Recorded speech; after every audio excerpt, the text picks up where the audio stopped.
UFC 278, Usman versus Edwards 2 in the welterweight division. That is the main event. It's going to be a rematch. Usman kind of dominated with the wrestling in the first fight, but Edwards has shown good takedown defense with guys like Bilal Muhammad. Remember the name! But he showed bad striking defense, getting rocked by Nate Diaz. That's not a good look. We'll get into that in a bit. Paulo Costa versus the best chin in UFC history, Luke Rockhold. Miranda Dvalishvili also with an amazing chin, taking on Jose Aldo. Tybura, Romanov, Hunsucker.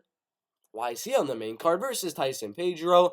Santos, Gordon, Pudilova, Wu. Why is that a fight? Saldaña, Woodson, Young, Maverick, Fletcher, Loosa, Figueiredo, Albazi, Perrin, Aoriqileng, and Da Silva, and Altamirano. The betting odds have the favorites as Victor Altamirano, Aoriqileng, Amir Albazi, AJ Fletcher, Miranda Maverick, Sean Woodson, Lucie Pudilova, Jared Gordon, Tyson Pedro, Alexandr Romanov, Merab, Dvalishvili, and Paulo Costa, as well as Kamaru Usman. We have two underdogs on this card. One of them is going to be a woman. One of them is going to be a man. If you want the bets for all this entire card, make sure to go down in the description. Top link for all of the bets. With all that being said, let's get into it.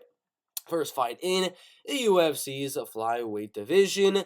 Victor Altamirano versus Daniel Da Silva in the flyweight division. Like I've said plenty of times, why is this a fight that is 2-1 for Altamirano? Why is this the odds for Altamirano minus 220? I'm going to be dead serious.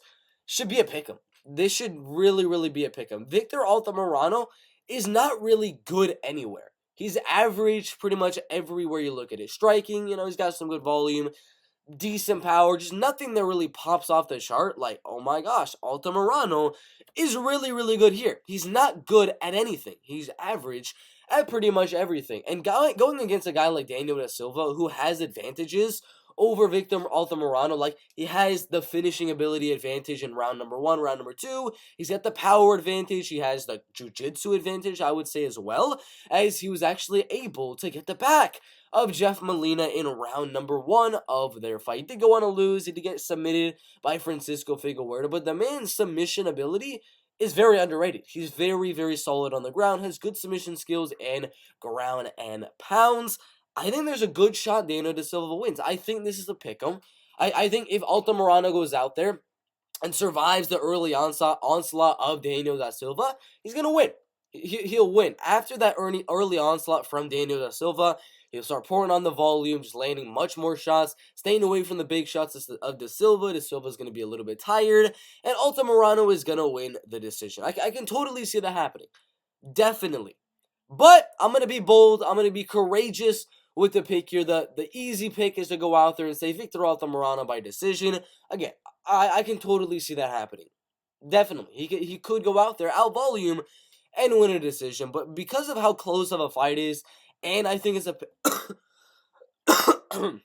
and because I think it's a pick'em, I'm going to go Daniel Da Silva. I think he goes out there, pours on the pressure round number 1, lands some pretty big shots on Victor Altamirano that'll get him a little bit focused on the strikes of Daniel Da Silva for Daniel to eventually close that distance, land the takedown, get a little bit of ground and pound, and get the back of Victor Altamirano. I think this is going to be a good fight for as long as it is. I'm going to go the underdog, Daniel Da Silva, by submission in round number 1 as my first underdog of the night. Aoriqileng and Perrin in the bantamweight division, just like the first fight, Daniel Da Silva versus none other than Victor Altamirano. I think this fight with Perrin and Aoriqileng is a pick'em. I think this one could literally go either way. On one hand, you got Aoriqileng. Aoriqileng, very good striker, puts on amazing pressure, can just eat shots, get knocked down, come right back up, and just keep on pouring the pressure like he did in the fight of the night against Jeff Molina. This dude is a dog. He comes forward, pours on the pressure, and lands with volume, lands with power, and he hurts his opponents like he did with Cameron Elsay, and like he did plenty of times on the regional scene with a lot of knockouts. I don't think he's going to get the knockout here against Perrin. Jay is the type of guy that, he's a tough mother And he does go out there and he survives the onslaught of strikes. I mean, he didn't get knocked out by Maria Batista, didn't get finished by Dwight Joseph. I mean, he's been submitted one time way back in 2017 against Reginaldo Carvalho. Aoriqileng is not getting a damn guillotine in this fight. So I do expect this fight to go all the way. I don't think Jay Perrin is that bad to get finished in the fight, and I don't think Aoriqileng is going to get finished at all, because he didn't get finished against Jeff Molina, top 15 flyweight, or Cody Durden, good wrestler with some good ground and pound and things like that. Jay Perrin is not getting a finish here. He got one rear naked against Josh Smith. This fight is going all the way, and it really comes down to, can Jay Perrin use that size to get the fight to the clinch and mix in those takedowns? Can he do it? Can he not? I don't think so. I think Aoriqileng will be able to either stuff the takedowns and or just not even get in the clinch where Jay Perrin has the advantage in the first place. I think this one is going to be Aoriqileng coming forward on Jay Perrin, putting on the volume, putting on those big, powerful shots, and every now and then when Jay Perrin goes in for a takedown, he's just going to back up to the center of the cage to defend that takedown, and then boom, eventually start pressuring in the back of the cage again, and so on and so forth. This is just going to be Jay just looking to counter with the takedown over and over and over again, and Aoriqileng putting on the pressure and landing good shots. I got the favorite, Aoriqileng, to get his second straight win in the UFC, getting Jay Perrin his second straight loss in the UFC off to CES, Cage Warriors, whatever the case may be. He's not UFC caliber, in my opinion. Aoriqileng by a decision. Amir Albazi and Francisco Figueiredo. However you want to say it. I mean, their whole family is a bunch of weirdos, because they have just weird, I mean, their trash talk is horrible. Davis and Figueiredo goes out there with the stupidest trash talk I've ever seen. It kind of probably got I'm sick. I'm sick of his trash talk. I'm coughing because of how bad Francisco Figueiredo's brother's trash talk is. But that's a totally different subject than this fight right here. Francisco is a good kickboxer, good at range with the kicks, the body kicks, the leg kicks. Good counter puncher, I guess you can say, but not really any power that I would say he can go out there and just knock out Amir Albazi round number one. He doesn't have that threatening power to where Amir Albazi is going to be worried that he might walk into something going in for a takedown. This is not the case. Francisco does have some decent submission ability. Got one win over Daniel da Silva in his last fight.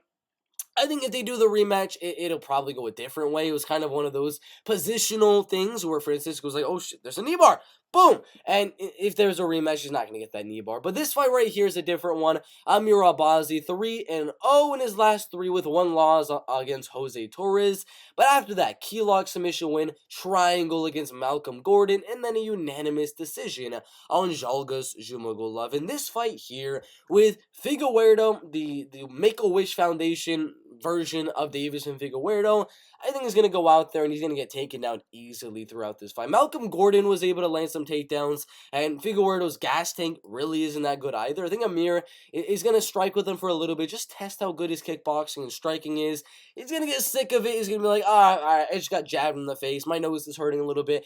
Go for a takedown and just grind on Francisco. Davison is not going to let his brother get finished in there. It's just going to be Francisco getting ground and pounded, elbowed, and Amir is going to go for some submission attempts, but he's not going to get any finish. Amir Albazi, 3-0, out-wrestling, out-grappling on top against the bad cardio Francisco Figueiredo and just the Make-A-Wish Foundation Figueiredo. I don't think he has anything for Amir. He's not going to submit Amir. He doesn't have the power to knock out Amir, so Amir's just going to come forward, put on that pressure, take him down, and beat him on the ground. Amir Albazi by unanimous decision.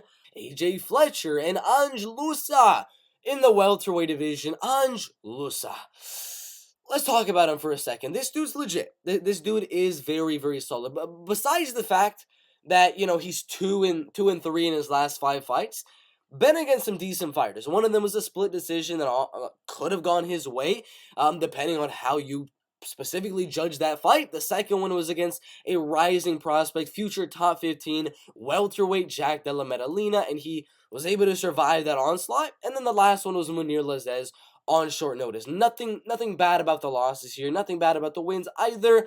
Undefeated decision win and then a UFC veteran decision win. So he is a pretty good striker, I would say that. Same height right here, and is going to have a crazy 7-inch reach advantage.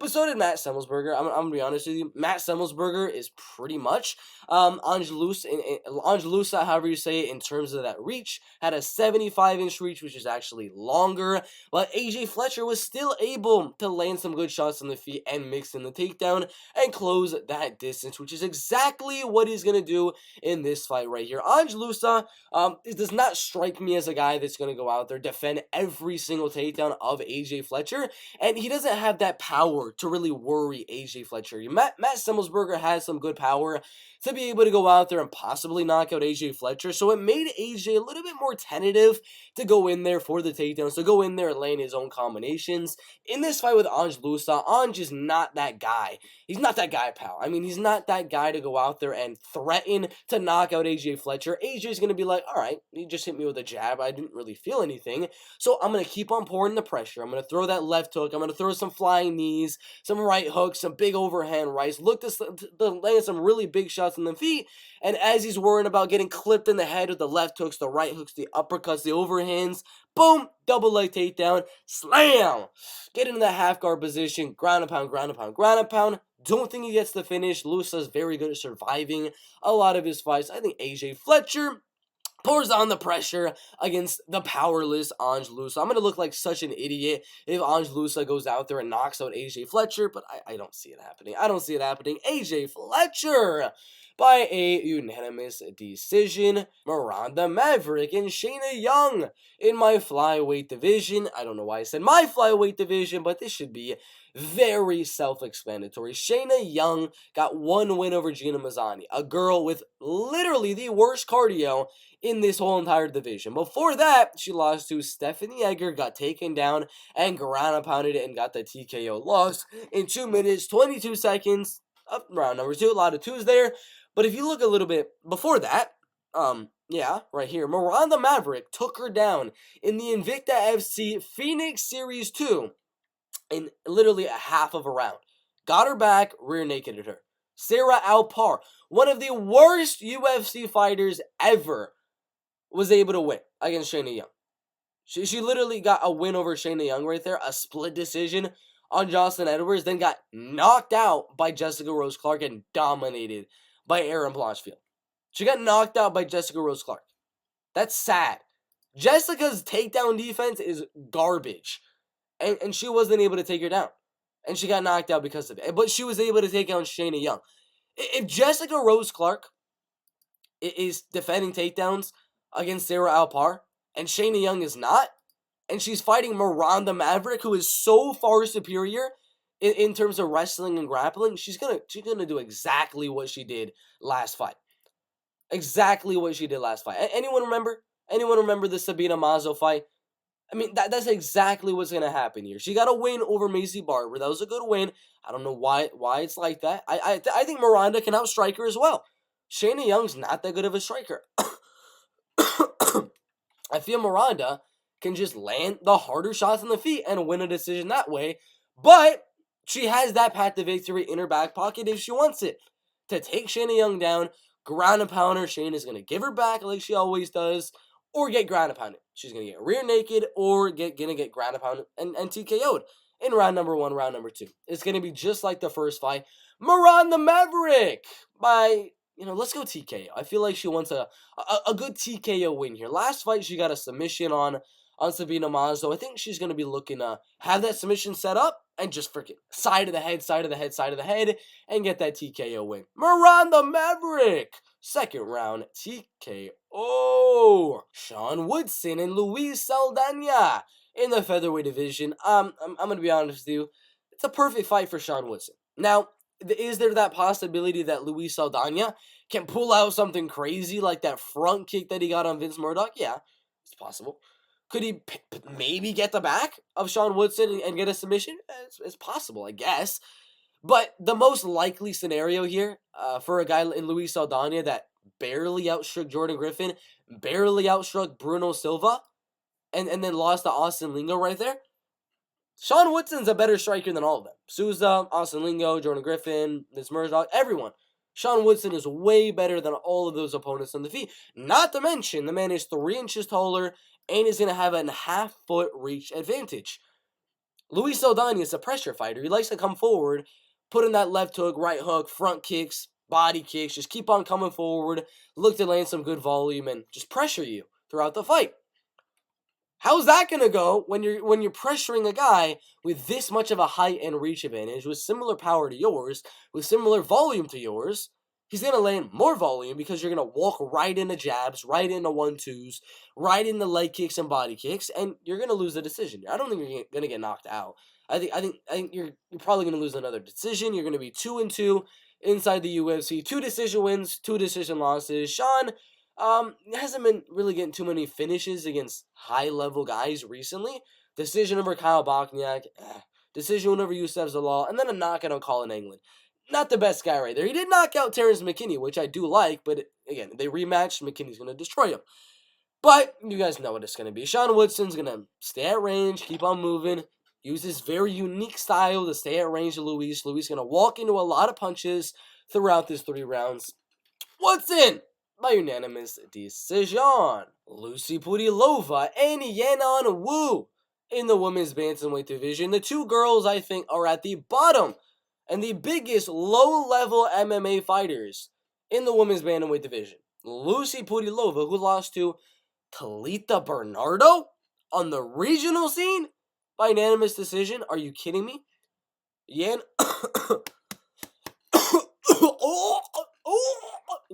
Wu, who lost to Mizuki Inu by decision, lost to Gina Mazzani by decision right there. Only win in the UFC in her last 5 fights is Lauren Mueller, and her only win in the UFC total. What? I got a cough right now. Well, what is this? I have to do the prediction, but they're both so bad. I mean, I don't want to do it. I don't want to do it. This isn't gonna ruin my prediction record. I'm gonna look like a complete genius after this prediction, or I'm gonna look exactly stupid, or it's gonna be a split decision women's MMA fight that goes either way. Oh, I hate it. I hate it so bad. Lucie Pudilova, I think she's the better striker. I'm gonna be honest with you. It's women's MMA. They're so low level, but I still think Lucie is going to have more volume here. Power-wise, neither girl has power. I'm going to say that right now. Wrestling, grappling, not going to the ground. It's going to be a striking fight. But for the one factor that Lucie Pudilova throws a little bit more volume, that's it. That's it. This is not a super technical breakdown for you guys. Yanan Wu doesn't throw as much volume as Lucie Pudilova. Lucie throws a little bit more volume than Yanan Wu. I'm going to go Yanan Wu by decision. Do not bet on this fight. Do not parlay either girl. Do not prop this fight. Just take it out of your minds and sit it on the sidelines. Don't even watch this fight. Go watch Bellator. Go watch PFL. No. I don't even want to do this prediction because I don't want it to count to my record. But I'm going to go Lucie Pudilova. UFC brought her into the UFC for a second time for a reason. I'm assuming they want her to get a win. So, I don't like it. I don't like it at all. But I'm going to go Lucie Pudilova by a 29-28 majority decision. 29-28, 29-28, 28-28. 10-8 round from, I don't know. It's going to be a stupid fight. I'm going to go Lucie Pudilova by majority or split decision. It's one of those fights. I don't like it. Jerry Gordon and Leonardo Santos in the lightweight division. First thing is first. For all of you bettors out there, the heck is this? Minus 330? Huh? Plus 260 for Leonardo Santos? Yes. He did lose to Clay Guida. He got submitted in like round number 2, round number 3. But the man, I think he rocked Clay Guida in that fight. He hurt Clay Guida bad in that fight. Almost got a knockout in that fight. Clay survived. But that shows Santos still has power in the lightweight division, even at 42.5 years old. Grant Dawson, it was a very, very close fight. Let's go Grant Dawson, Leonardo Santos scorecards. Let's just check it out for a second here, all right? The scorecards for this fight: Grant Dawson, one of the up-and-coming prospects of the UFC lightweight division, versus Leonardo Santos. One of these rounds right here, I know two of them had Grant Dawson winning round 1 and round 2, but one judge gave Leonardo Santos round number 1, which I find to be very, very interesting. Grant Dawson just absolutely absolutely freaking destroyed Jared Gordon. Took him down and dominated him. Wasn't necessarily the case with the Leonardo Santos Grant Dawson fight. Yes, he still got TKO'd in the final round, but round number 1, if we look at it, round number 1 right here, Leonardo Santos lands a takedown right there, defends the takedowns of Grant Dawson in round number 1 and in round number 2. Then he gets taken down in round number 3. So his takedown defense is decent. I mean, he's defending takedowns on Grant Dawson, and Grant Dawson was able to take down Jared Gordon, the guy he's fighting, very, very easily when they fought in their fight.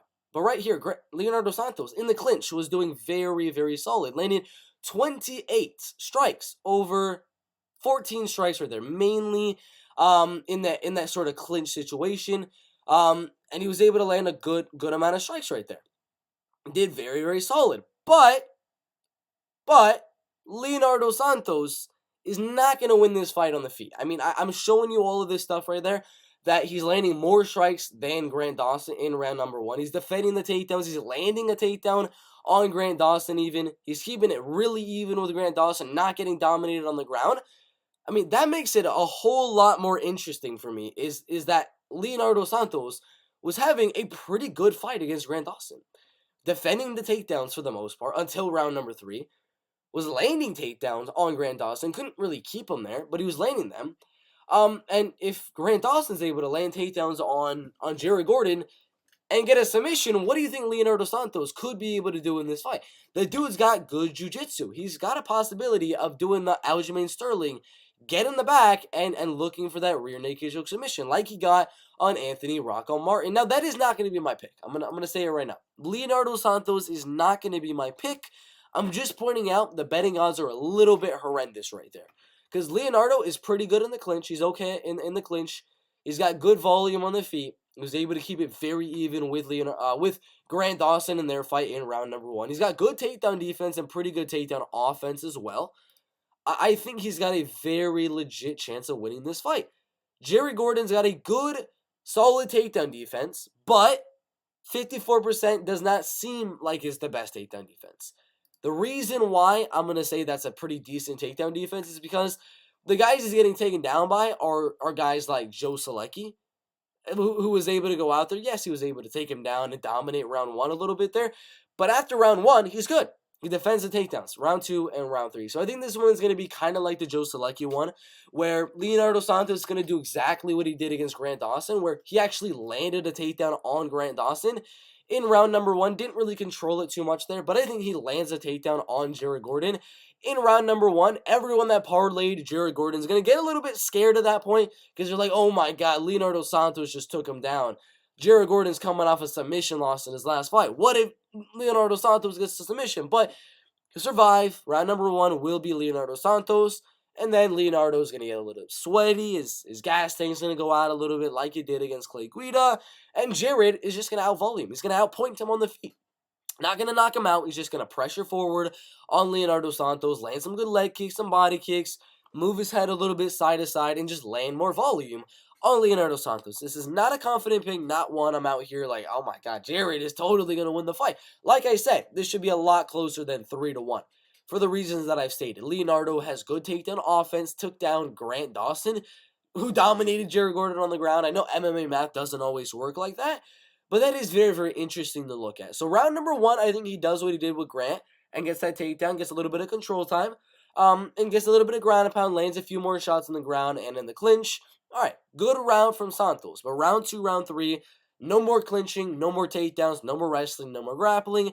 2 more rounds of striking where Jared Gordon will have the advantage in terms of the volume. You look right here, lands double the amount of strikes per minute. His accuracy is better. Defense is pretty similar, but Jared Gordon throws a lot of volume. So I'm going to go Jared Gordon to win this fight by a unanimous decision. Tyson Pedro and Harry Hunsucker in the light heavyweight division. Harry Hunsucker, the GOAT, got TKO'd against Jared Vandeira, the other greatest of all time heavyweight.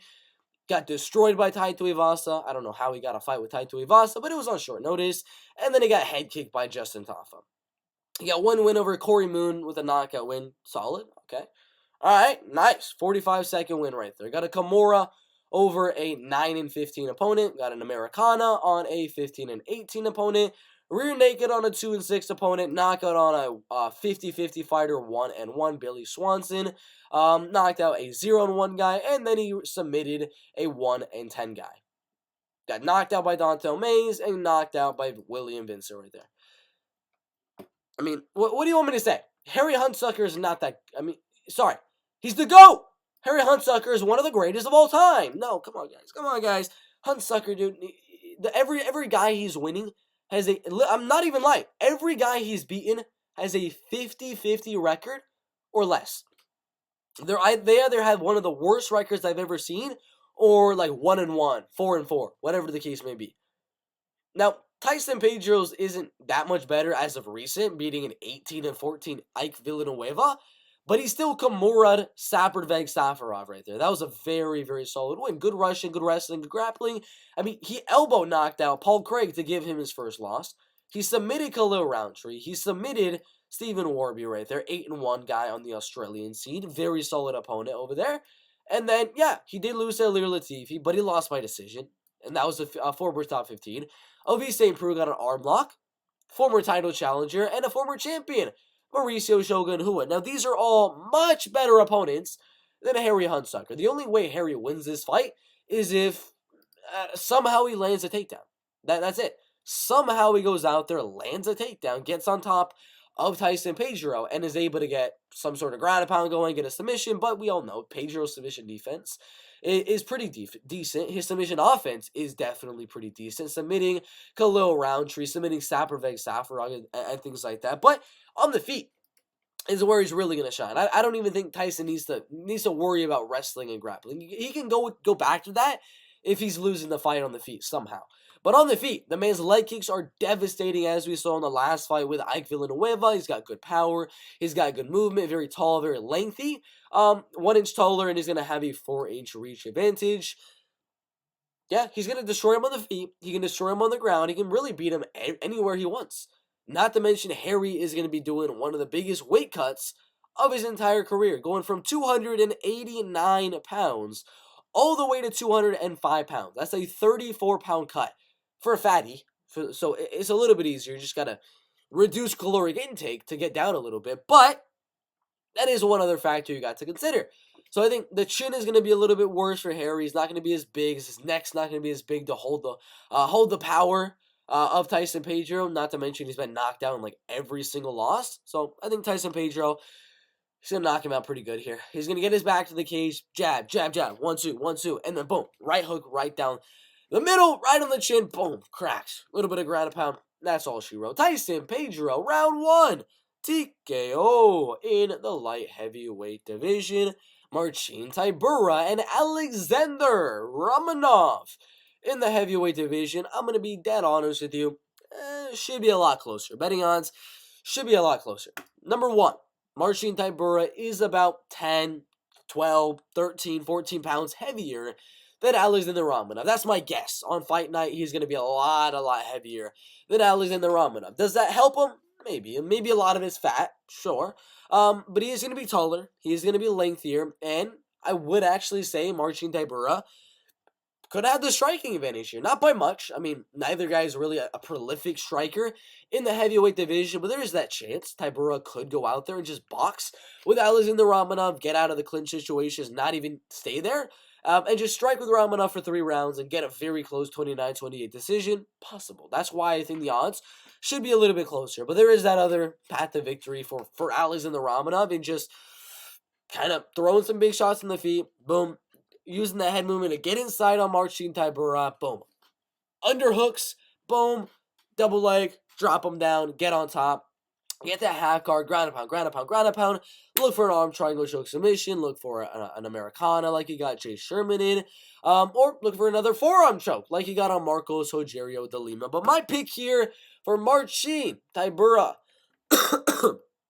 and Alexandr Romanov is not going to be either of those. The only way Tybura has been losing fights has been Augusto Sakai by knockout, Shamil by knockout, Derek Lewis. Oh, Jesus.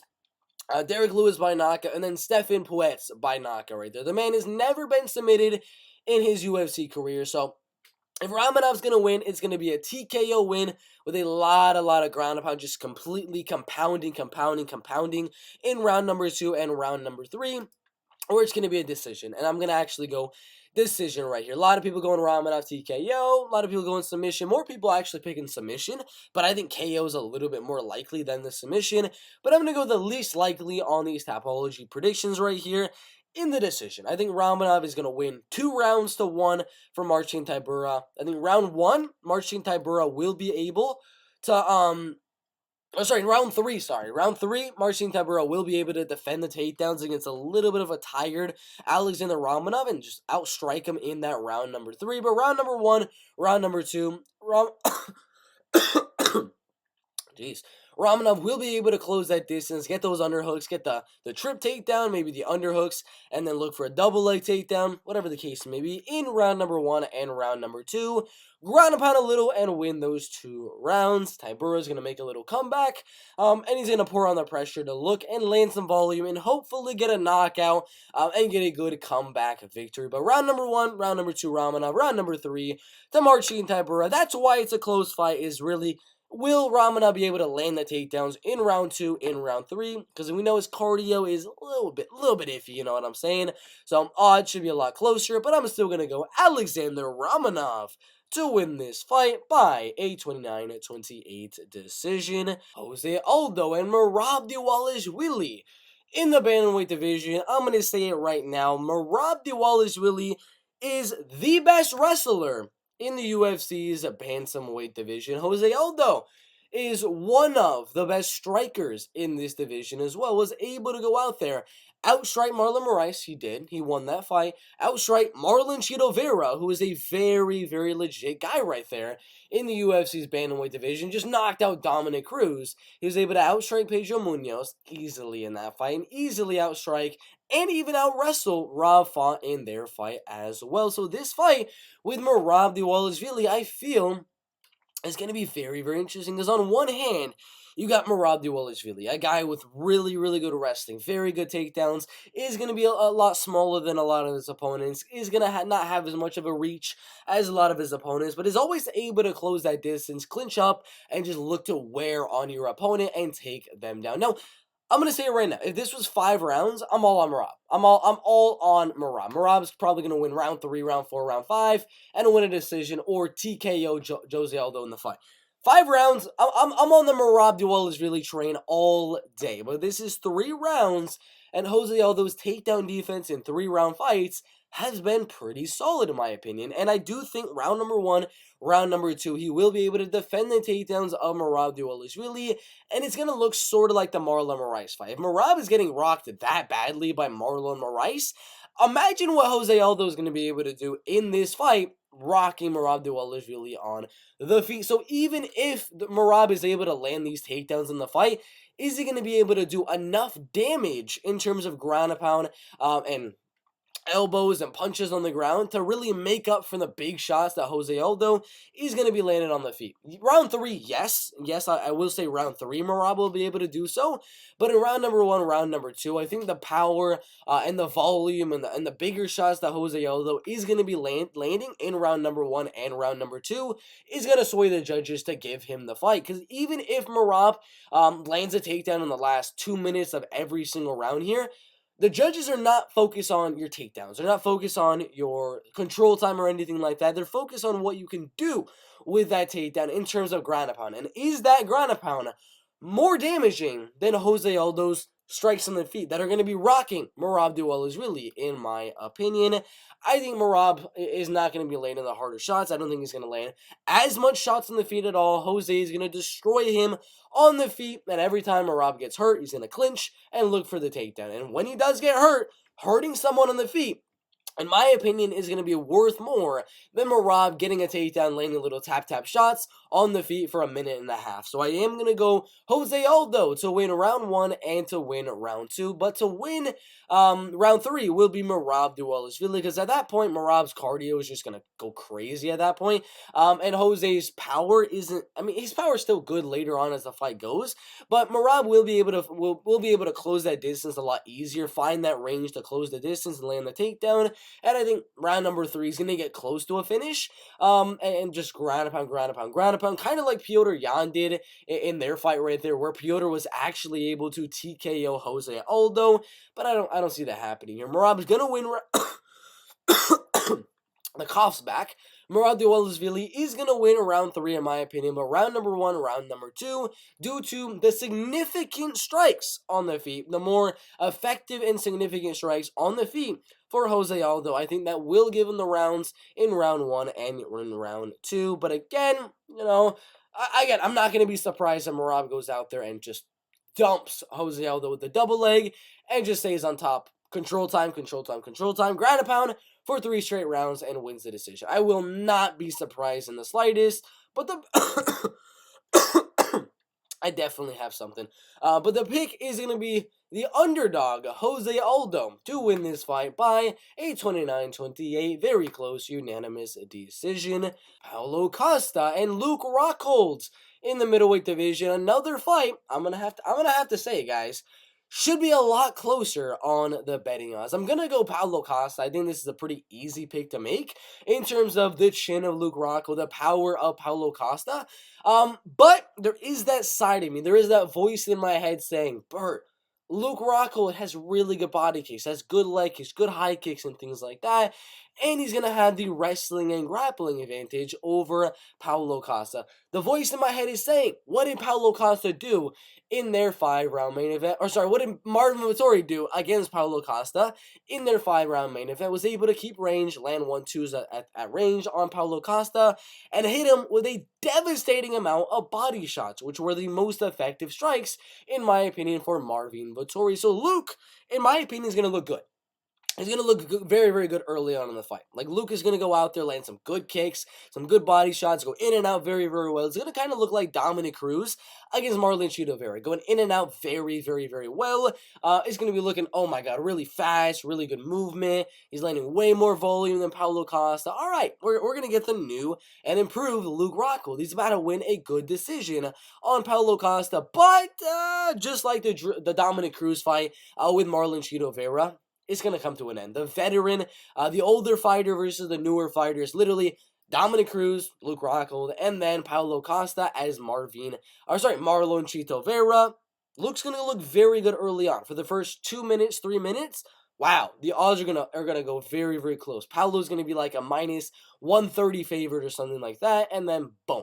Paulo Costa is going to close that distance, land a jab, get Luke Rockhold back to the cage. He's going to be having his hands down, looking to kind of use his head movement, and Paulo's going to throw a good right hook right to that chinny chin of Luke Rockhold and knock him out in round number 1. Again, Luke's going to look good for as long as it lasts. He's going to look very, very good, but like Marlon Chito Vera, one shot changes the whole fight, and Paulo will land that one shot. I got Paulo Costa by TKO in round number 1. Kamaru Usman and Leon Edwards in the UFC's welterweight division. Leon, good kickboxer in the prime of his MMA career at 31 years old in about 2 days. So this is his birthday week.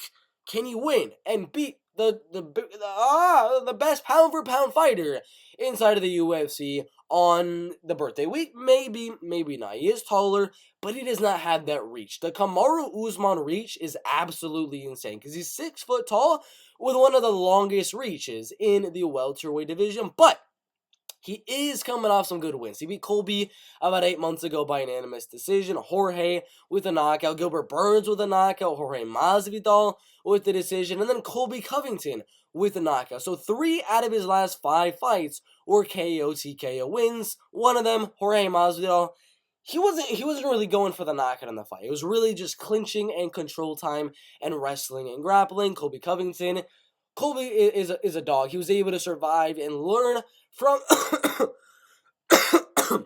learn from some of his mistakes from the first fight and was not able to get knocked out. But still, Usman was able to get 3 knockout wins. Jorge Masvidal, Gilbert Burns, and Colby Covington. I'm going to say it right now.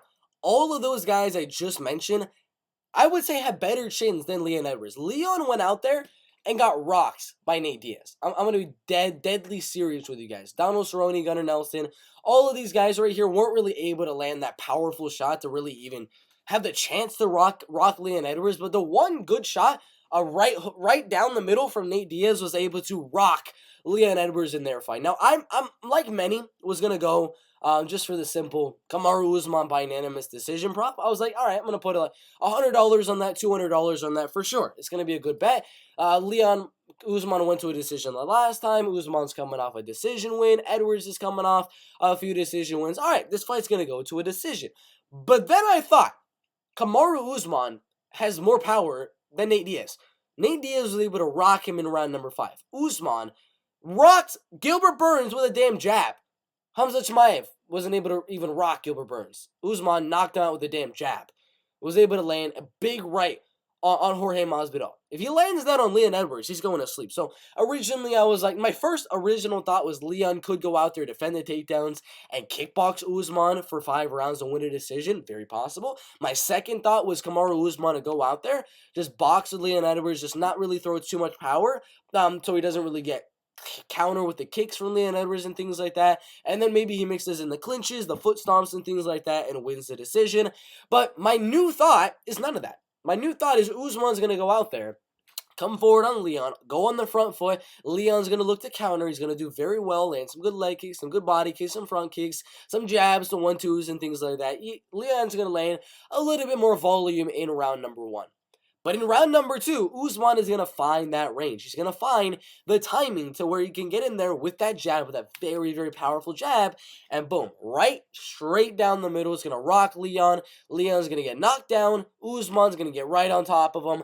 Boom, boom, boom, ground and pound, ground and pound, ground and pound, and that's all she wrote. Kamaru Usman in round number 2 by TKO. Those are the full card predictions for Kamaru Usman versus Leon Edwards, UFC 278. I got Usman by TKO round number 2. I got Paulo Costa TKO round number 1. Jose Aldo by decision as an underdog. Alexandr Romanov by decision. Tyson Pedro by TKO. Jared Gordon by a decision. Lucie Pudilova by decision. Sean Woodson by a decision. Miranda Maverick by TKO. AJ Fletcher by decision. Amir Albazi by decision. Aoriqileng by decision. And Daniel da Silva by a submission. I got Daniel da Silva and where is he? Jose Aldo as my 2 underdogs of the card. The people I think have, how many finishes do I have? I have 1. I have 2, 3, 4, 5. So I think 5 out of 13 fights on this card will be finishes. But another one probably is going to be a finish. I can totally see one in the Sean Woodson-Luis Saldaña fight. AJ Fletcher's got a very good shot of a finish. And Aoriqileng has that power that can definitely get a finish. Not to mention Romanov could definitely get a finish as well. So I can see some more finishes than just the one I mentioned. But those are the predictions. Make sure to like, make sure to subscribe. And we'll see you in the next video.